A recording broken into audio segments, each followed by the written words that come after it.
Hello friends, welcome to our channel do practice.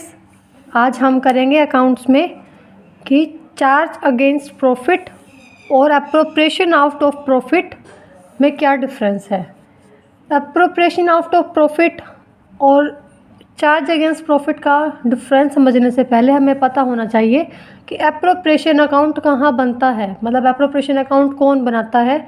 इससे पहले वाली वीडियो में हम डिस्कस कर चुके हैं कि अप्रोप्रिएशन अकाउंट कौन बनाता है, profit and loss appropriation account का फॉर्मेट कैसा है, क्या क्या एंट्रीज़ होंगी वो अकाउंट्स को बनाने के बाद, तो वो एंट्रीज हम डिस्कस कर चुके हैं।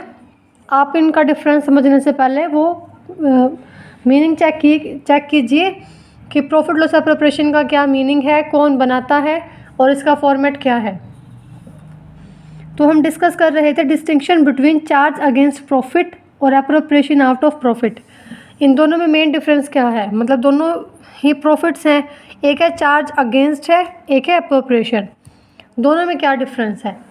तो जो चार्ज अगेंस्ट प्रॉफिट है वो वाले प्रॉफिट्स होते हैं, या फिर मतलब वो वाला चार्ज होता है जिसको हम प्रॉफिट एंड लॉस अकाउंट में क्या करते हैं, हम डेबिट करते हैं। इसको हम प्रॉफिट एंड लॉस अकाउंट में डेबिट करते हैं, किसको, चार्ज अगेंस्ट प्रॉफिट को। और एप्रोप्रिएशन आउट ऑफ प्रॉफिट को हम डेबिट करते हैं profit and loss appropriation account में। जैसे profit and loss appropriation account के डेबिट साइड में क्या था कि इंटरेस्ट ऑन कैपिटल है, सैलरी है, कमीशन है जो हम पार्टनर्स को दे रहे हैं, तो वो क्या है, एप्रोप्रिएशन आउट ऑफ प्रॉफिट्स। और जो आइटम्स, जो चीज़ें प्रॉफिट एंड लॉस अकाउंट में डेबिट होंगी वो क्या होंगी, चार्ज अगेंस्ट प्रॉफिट। अब चार्ज अगेंस्ट प्रॉफिट का नेचर कैसा है, तो वो एक्सपेंसेस जिनको हम प्रॉफिट्स में से डिडक्ट करते हैं। जब भी हम प्रॉफिट एंड लॉस अकाउंट से नेट प्रॉफिट या नेट लॉस निकाल रहे हैं, तो जिन खर्चों को, जिन एक्सपेंसेस को हम प्रॉफिट में से डिडक्ट करते हैं, काटते हैं, माइनस करते हैं, वो क्या होता है, हमारे चार्ज अगेंस्ट प्रॉफिट। तो चार्ज अगेंस्ट प्रॉफिट की दो बातें पढ़ी हमने, जो प्रॉफिट एंड लॉस अकाउंट में डेबिट होगा, और दूसरी बात क्या थी कि जो नेट प्रॉफिट या नेट लॉस को कैलकुलेट करने के लिए जो एक्सपेंसेस हम प्रॉफिट में से डिडक्ट करते हैं, माइनस करते हैं, वो क्या होते हैं, हमारे चार्ज अगेंस्ट प्रॉफिट। और एप्रोप्रिएशन आउट ऑफ प्रॉफिट्स क्या होते हैं, जिन प्रॉफिट्स को हम डिस्ट्रीब्यूट करते हैं अपने अलग अलग हेड्स के अंदर, तो वो क्या होते हैं, हमारे एप्रोप्रिएशन आउट ऑफ प्रॉफिट्स। जिसको हम डिस्ट्रीब्यूट करते हैं, मीन्स नेट प्रॉफिट का वो हिस्सा, या फिर जिसको नेट प्रॉफिट्स को हम जब डिस्ट्रीब्यूट करते हैं तो वो क्या होगा, हमारा एप्रोप्रिएशन आउट ऑफ प्रॉफिट्स। और जिसको हम डेबिट किस तरफ करते हैं, P&L एप्रोप्रिएशन अकाउंट में डेबिट करते हैं। नेक्स्ट है कि क्या चार्ज अगेंस्ट प्रॉफिट या एप्रोप्रिएशन आउट ऑफ प्रॉफिट को बनाना ज़रूरी है, इट इज़ नेसेसरी और नॉट। तो necessary to make even if there is loss. तो चार्ज अगेंस्ट प्रॉफिट मतलब वो एक्सपेंसेस हैं जो वो डेबिट होंगे ही होंगे, भले ही हमें लॉस हो रहा हो। मतलब जो एक्सपेंसेस जो हम प्रॉफिट्स में से डिडक्ट कर रहे हैं, तो उन एक्सपेंसेस को हम नेसेसरी है कि हम उनको डिडक्ट करेंगे ही करेंगे, मीन्स ये नेसेसरी टू मेक है, इसको हम डिडक्ट करेंगे ही करेंगे, भले ही हमें यहाँ पर नेट लॉस हो रहा हो। फॉर एग्ज़ाम्पल, अगर हमारे पास जो प्रॉफिट्स हैं फ़िलहाल वो 1 लाख के हैं और हमारे जो एक्सपेंसेस हैं वो 1,30,000 के आ गए, तो यहाँ पर बात आती है कि हम 1,30,000 को डिडक्ट करें या ना करें, क्योंकि हमें नेट लॉस आ जाएगा 30,000 का। तो ये यहाँ पर है कि चार्ज अगेंस्ट प्रॉफिट का मीनिंग ही यही है कि हम उसको डिडक्ट करेंगे, मतलब वो ज़रूरी है चार्ज अगेंस्ट प्रॉफिट बनाना, भले ही हमें लॉस की सिचुएशन आ जाए। तो even there is a loss, अगर लॉस होगा तब भी हम उसको डिडक्ट करेंगे। और appropriation are made only when there is profit. अब यहाँ पर क्या क्या, अगर हमारे पास 1 लाख का नेट प्रॉफिट है और अगर हमें डिवाइड करने हैं पार्टनर्स के अंदर 1,30,000, तो यहाँ पर हम सिर्फ 1 लाख ही डिवाइड करेंगे, मीन्स हम यहाँ पर क्या है, वो 30,000 का लॉस जो है फर्म बियर नहीं करेगी। जो फर्म है वो जितना फर्म के पास प्रॉफिट है उसी को अपने पार्टनर्स में डिवाइड कर देगी, उससे एक्स्ट्रा जो है वो कभी भी लॉस की सिचुएशन में नहीं आएगी। तो एप्रोप्रिएशन सिर्फ तब बनाया जाएगा जब प्रॉफिट हो, है ना, जब प्रॉफिट होगा तभी तो, अगर प्रॉफिट होगा तो डिवाइड हो जाएगा, अगर प्रॉफिट नहीं होगा तो पार्टनर्स के बीच में डिवाइड नहीं होगा। मतलब फर्म खुद से लॉस बियर करके खुद अपने आप को लॉस में करके जो फर्म है वो पार्टनर्स को कुछ भी नहीं देगी। ठीक है, तो चार्ज अगेंस्ट प्रॉफिट वो है जब लॉस होगा तब भी करेंगे, और एप्रोप्रिएशन आउट ऑफ प्रॉफिट वो है जब हम सिर्फ प्रॉफिट के सिचुएशन में ही डिस्ट्रीब्यूट करेंगे, अदरवाइज नहीं करेंगे। अब for example charge against profit का क्या एग्जांपल हो सकता है, जैसे कि इंटरेस्ट ऑन पार्टनर लोन या फिर रेंट पे टू कैपिटल, रेंट पे टू पार्टनर। तो अगर किसी पार्टनर का लोन है उस पर अगर हम इंटरेस्ट चार्ज करेंगे, अगर आपको P&L एप्रोप्रिएशन का फॉर्मेट याद हो तो उसमें इंटरेस्ट ऑन पार्टनर लोन जैसी कोई आइटम जो डेबिट साइड में नहीं थी, क्योंकि इंटरेस्ट ऑन पार्टनर लोन क्या है, चार्ज अगेंस्ट प्रॉफिट, ये P&L एप्रोप्रिएशन अकाउंट में डेबिट नहीं होती, जिस वजह से ये क्या है, चार्ज अगेंस्ट प्रॉफिट, ये प्रॉफिट एंड लॉस अकाउंट में ही क्या है, डेबिट होती है। तो अगर किसी पार्टनर का लोन का मतलब पार्टनर किसी ने लोन ले दिया था, अगर उसके ऊपर इंटरेस्ट होगा तो वो क्या होगा, चार्ज अगेंस्ट प्रॉफिट होगा, मीन्स वो P&L अकाउंट में क्या होगा, डेबिट होगा। तो इंटरेस्ट ऑन पार्टनर लोन का मीन्स ये हुआ कि अगर फर्म जो है लॉस की सिचुएशन में है, मतलब अगर फर्म पहले से ही लॉस में है और फिर भी अगर किसी पार्टनर के लोन के ऊपर इंटरेस्ट देना है तो जो फर्म है वो इंटरेस्ट देगी। क्यों देगी, क्योंकि यहाँ पर क्या लिखा हुआ है, वो काम तब भी होगा, हम नेसेसरी करेंगे उस काम को भले ही फर्म को लॉस हो जाए। तो यहाँ पर पार्टनर्स को पार्टनर का जो लोन है उसके ऊपर इंटरेस्ट देना पड़ेगा फर्म को, ये भले ही वो लॉस में हो। और इसका एग्जांपल क्या है, जैसे कि इंटरेस्ट ऑन कैपिटल है पार्टनर की सैलरी, तो हमने डिस्कस किया था कि एप्रोप्रिएशन आउट ऑफ प्रॉफिट वही होता है जब फर्म को प्रॉफिट होगा तो देगी, अगर लॉस होगा तो नहीं देगी। मीन्स जैसे इंटरेस्ट ऑन कैपिटल है, अब पार्टनर सैलरी है तो वो P&L में क्या एप्रोप्रिएशन में कहाँ आती है, डेबिट साइड आती है, तो वो सिर्फ तब ही देगी फर्म जब वो प्रॉफिट में हो, अगर वो लॉस में हो तो नहीं देगी। तो इंटरेस्ट ऑन कैपिटल या पार्टनर सैलरी वो सिर्फ तब तक देगी जब तक प्रॉफिट है। जैसे कि हमने डिस्कस किया था कि अगर 1,30,000 का हमारे पास डिस्ट्रीब्यूटेड है, मतलब इतना हमें डिस्ट्रीब्यूट करना है और प्रॉफिट्स है 1 लाख का, तो हम कितना डिस्ट्रीब्यूट करेंगे, सिर्फ 1 लाख का ही डिस्ट्रीब्यूट करेंगे उन सभी पार्टनर्स में। हम 30,000 का जो फर्म है वो अपने आप को लॉस में नहीं लेके जाने देगी। तो इंटरेस्ट ऑन कैपिटल और पार्टनर सैलरी क्या हो गई, एक एप्रोप्रिएशन आउट ऑफ प्रॉफिट हो गई, मतलब सिर्फ तब होगा जब प्रॉफिट है, लॉस सिचुएशन में नहीं होगा। और जो P&L एप्रोप्रिएशन अकाउंट में क्या होता है, डेबिट होता है।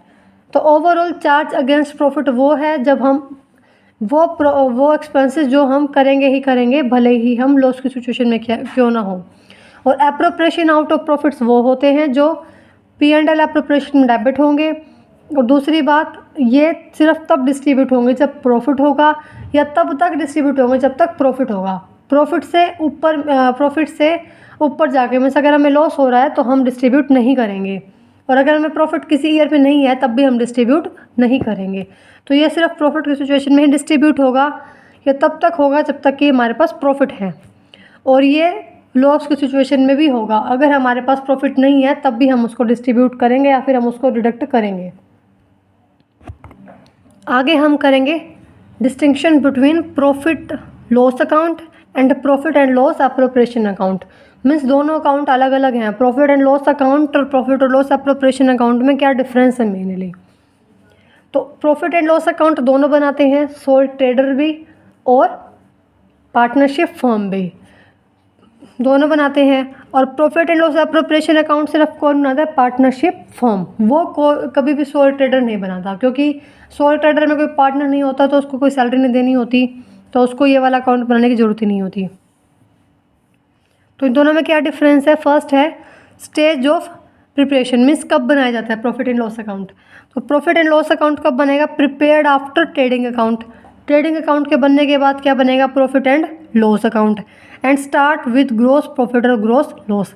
जो प्रॉफिट एंड लॉस अकाउंट है वो ट्रेडिंग अकाउंट के बाद बनता है, और प्रॉफिट एंड लॉस अकाउंट में फर्स्ट टर्म क्या लिखी जाती है, तो ग्रोस प्रॉफिट या फिर gross loss.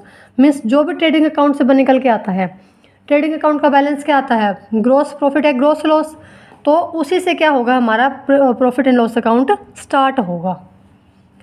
And profit and loss appropriation account कब बनता है, prepared after profit and loss account. Profit and loss account, ये वाला अकाउंट बनने के बाद क्या बनेगा, profit and loss appropriation account. Means जो हमारे पास प्रॉफिट एंड लॉस अकाउंट बनाने के बाद जो नेट प्रॉफिट निकल के आता है, जो नेट प्रॉफिट बचता है, उसी में से हम पार्टनर्स को आगे salary, interest on capital, interest on drawing charge करते हैं, सैलरी देते हैं, कमीशन देते हैं, रिजर्व का कोई पार्ट है तो वो देते हैं। मीन्स हम नेट प्रॉफिट आने के बाद ही हम पार्टनर्स को डिस्ट्रीब्यूट करते हैं। तो ये बनता है हमारा prepared after profit and loss account. जो भी प्रॉफिट एंड लॉस अकाउंट बनेगा उसके बाद हमारा बनेगा प्रिपरेशन अकाउंट। और profit and loss appropriation account start होता है स्टार्ट विद नेट प्रॉफिट या नेट लॉस। मतलब net profit and loss account का बैलेंस क्या होता है, नेट प्रॉफिट या नेट लॉस। तो उसी से हमारा profit and loss appropriation account का स्टार्टिंग होती है, वहीं से हमारा जो है ये वाला अकाउंट स्टार्ट होता है। तो इसमें फर्स्ट जो ट्रांजेक्शन है वही होती है या तो नेट प्रॉफिट होगी या फिर net loss. Profit and loss appropriation account जो है हमारा वो एक नॉमिनल अकाउंट है। इसी वजह से जो इसमें है वही रूल अप्लाई होता है कि debit all expenses and losses और credit all income and gain. Profit and loss appropriation account है वो एक फर्म बना रही है, तो मतलब जितने भी फर्म के एक्सपेंसेस होंगे वो डेबिट होंगे और जितने भी फर्म की इनकम्स होगी वो क्या होगी, क्रेडिट होंगी। तो ये एक नॉमिनल अकाउंट है और उसी के रूल के बेस पर ये अकाउंट हमारा बनाया जाता है। सेकंड है ऑब्जेक्टिव, कि प्रॉफिट एंड लॉस अकाउंट बनाने का क्या ऑब्जेक्टिव है। तो प्रॉफिट एंड लॉस अकाउंट बनाने का हमारा ऑब्जेक्टिव है कि हम नेट प्रॉफिट या नेट लॉस निकाल सकेंगे। मीन्स ओवरऑल बिजनेस से हमें क्या हो रहा है, नेट प्रॉफिट हो रहा है या फिर नेट लॉस। और profit and loss appropriation account बनाने का क्या ऑब्जेक्टिव है, ताकि हम डिस्ट्रीब्यूट कर सकें नेट प्रॉफिट को पार्टनर्स में। भी जितना भी हमारे पास नेट प्रॉफिट है या फिर नेट लॉस है, जो भी कुछ है, हम उसको पार्टनर्स में डिस्ट्रीब्यूट कर सकें। उसी वजह से हम एप्रोप्रिएशन अकाउंट बनाते हैं, क्योंकि नेट प्रॉफिट तो हम यहाँ से निकाल ले चुके हैं प्रॉफिट एंड लॉस अकाउंट से, अब उसको पार्टनर्स में डिस्ट्रीब्यूट करना है। इसी वजह से हम profit and loss appropriation account बनाते हैं। नेक्स्ट है ओपनिंग और closing balance. Profit and loss account का ना कोई ओपनिंग बैलेंस होता है और ना कोई क्लोजिंग बैलेंस, पर profit and loss appropriation account का में भी ओपनिंग बैलेंस और क्लोजिंग बैलेंस हो। नेक्स्ट है चार्ज और एप्रोप्रिएशन। अब हम डिस्कस कर चुके थे कि चार्ज अगेंस्ट प्रॉफिट क्या होता है और एप्रोप्रिएशन आउट ऑफ प्रॉफिट क्या होता है। तो हमें पता है कि प्रॉफिट एंड लॉस अकाउंट है जो वो होता है हमारा चार्ज अगेंस्ट प्रॉफिट। उसमें हम एक्सपेंसेस को डेबिट करते हैं P&L अकाउंट में, जो है हमारी charge against profit. Charge against profit वो था जिसके अंदर हम एक्सपेंसेस को तब भी डेबिट करेंगे P&L अकाउंट में, तब भी डिडक्ट करेंगे जब हमें लॉस ही क्यों ना हो रहा हो। और एप्रोप्रिएशन आउट ऑफ प्रॉफिट क्या था, हम उन आइटम्स को डेबिट करते हैं P&L अकाउंट एप्रोप्रिएशन में, P&L एप्रोप्रिएशन अकाउंट में, profit and loss appropriation account में, उसको हम बोलते हैं एप्रोप्रिएशन आउट ऑफ प्रॉफिट। तो एप्रोप्रिएशन आउट ऑफ प्रॉफिट हमारा वो था जिसको हम सिर्फ तब तक डिस्ट्रीब्यूट करते हैं या फिर सिर्फ तब डिस्ट्रीब्यूट करते हैं जब हमारे पास प्रॉफिट हो। अगर हमारे पास प्रॉफिट हो ना हो तो हम डिस्ट्रीब्यूट नहीं करते, और जितना प्रॉफिट हो उतना ही डिस्ट्रीब्यूट करते हैं, उससे एक्स्ट्रा कभी डिस्ट्रीब्यूट नहीं करते। नेक्स्ट है पार्टनरशिप एग्रीमेंट। तो पार्टनरशिप एग्रीमेंट है कि जो प्रॉफिट एंड लॉस अकाउंट है, हमने बात की थी, वो कोई सोल ट्रेडर बनाता है, तो सोल ट्रेडर को कोई भी पार्टनरशिप एग्रीमेंट है वो फॉलो करने की ज़रूरत नहीं होती। मतलब पार्टनरशिप एग्रीमेंट के बेस पर नहीं बनाया जाता ये वाला अकाउंट। तो this account is not prepared on the basis of partnership agreement. जो प्रॉफिट एंड लॉस अकाउंट है वो हमारा पार्टनरशिप एग्रीमेंट के बेस पर नहीं बनाया जाता। और profit and loss appropriation account, profit and loss appropriation account बनाती ही पार्टनरशिप फर्म है, और पार्टनरशिप फर्म किसके बेस पे होती है, एग्रीमेंट के बेस पे। वहाँ कोई लॉ तो होता नहीं है, तो एग्रीमेंट के बेस पर होती है। तो जो profit and loss appropriation account है वो हमारा पार्टनरशिप एग्रीमेंट के बेस पर ही बनाया जाएगा। मतलब प्रॉफिट एंड लॉस अकाउंट में पार्टनरशिप एग्रीमेंट का कोई रोल नहीं है, वहाँ पर वो उसके बेस पर नहीं बनाया जाता। और profit and loss appropriation account जो है वो हमारा पार्टनरशिप एग्रीमेंट के बेस पर ही बनाया जाता है। तो this account is prepared on the basis of partnership agreement. Next है मैचिंग प्रिंसिपल। तो प्रॉफिट एंड लॉस अकाउंट में जो है मैचिंग प्रिंसिपल फॉलो होता है, और profit and loss appropriation account में मैचिंग प्रिंसिपल फॉलो नहीं होता है। तो मैचिंग प्रिंसिपल क्या होता है, आई होप आप सबको पता होगा। और फिर भी मैंने मैचिंग प्रिंसिपल के ऊपर एक वीडियो बनाई हुई है जिसमें हमने सभी प्रिंसिपल डिस्कस किए हुए हैं अकाउंटिंग के, कि कॉस्ट प्रिंसिपल क्या है, हिस्टोरिकल प्रिंसिपल क्या है, मतलब जितने भी प्रिंसिपल हैं हमारे अकाउंटिंग के, गोइंग कंसर्न कंसेप्ट क्या है। तो हमने सारे कंसेप्ट, सारे प्रिंसिपल उस वीडियो में डिस्कस किए हुए हैं। उस वीडियो का जो लिंक है आपको हमारे डिस्क्रिप्शन में मिल जाएगा। तो matching principal profit and loss account follow नहीं करता है। और मैचिंग प्रिंसिपल क्या बोलता है कि first recognise revenue then expenses.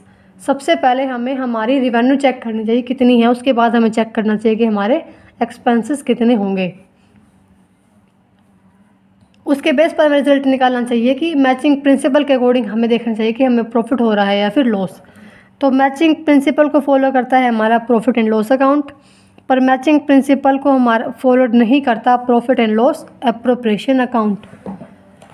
तो ये था हमारा प्रॉफिट एंड लॉस अकाउंट और profit and loss appropriation account, जिसमें प्रॉफिट एंड लॉस अकाउंट हमारा ट्रेडिंग अकाउंट के बाद बनता है। नेट प्रॉफिट या फिर नेट लॉस निकालने के लिए देखा जाता है, और ये चार्ज अगेंस्ट प्रॉफिट होता है। और profit and loss appropriation account हमारा प्रॉफिट एंड लॉस अकाउंट बनने के बाद बनता है। और profit and loss appropriation account हमारा पार्टनरशिप एग्रीमेंट के बेस पर ही जो है बनाया जाता है। और इसमें एप्रोप्रिएशन आउट ऑफ प्रॉफिट्स का यूज़ होता है। मीन्स सिर्फ तब हम डिस्ट्रीब्यूट करेंगे पार्टनर्स के बीच में जब हमारे पास प्रॉफिट हो। और profit and loss appropriation account में मैचिंग प्रिंसिपल जो है वो फॉलो नहीं होता है। तो आई होप आप सबको समझ में आ गया होगा कि प्रॉफिट एंड लॉस अकाउंट और एप्रोप्रिएशन अकाउंट में क्या डिफरेंस है, और चार्ज अगेंस्ट प्रॉफिट और एप्रोप्रिएशन आउट ऑफ प्रॉफिट में क्या डिफरेंस है। अगर आपको हमारी वीडियो पसंद आ रही है तो हमारी वीडियो को लाइक करें, अपने फ्रेंड्स के साथ शेयर करें और हमारे चैनल को सब्सक्राइब करें। और अगर आपको किसी और टॉपिक पर वीडियो चाहिए या फिर इसी का प्रैक्टिकल पोर्शन चाहिए तो आप हमें कमेंट में बता सकते हैं, या फिर आप हमें ईमेल भी कर सकते हैं। हमारी ईमेल आपको डिस्क्रिप्शन में मिल जाएगी।